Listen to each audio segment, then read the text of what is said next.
Вие двамата какви сте от озеленяването? Не са. Да се разберем.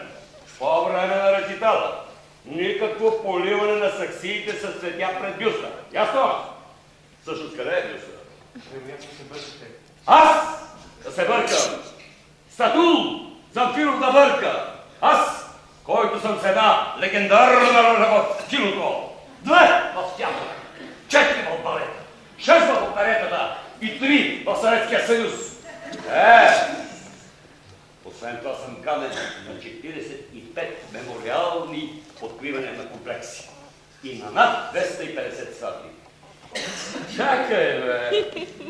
Вие, бе, не би да сте сватбарите от Криводол? Дето ми изпратихте покана преди 2 години за една сватба. Какво стана с младоженците? Ожениха ли се? Ти какъв си на булката? Не знам. Не сте сватбари. Как не сте сватбари? Той защо е с сексуалност?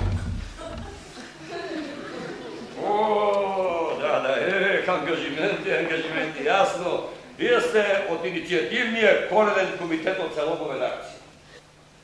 Карам! Канел! С 12 тона дини за Кюстендил. Отдърпам 3 ремаркета, обаче с пъпеши. Пътя се вие по серпантините на Конюската планина. До него успоредно върви и ЖП трасето. Перникулата.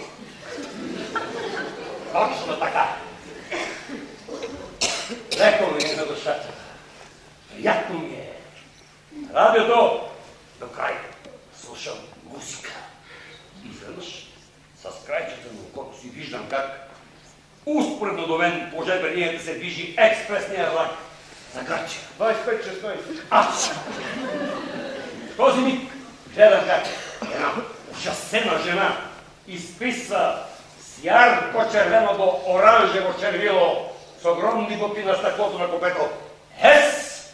О! Ес!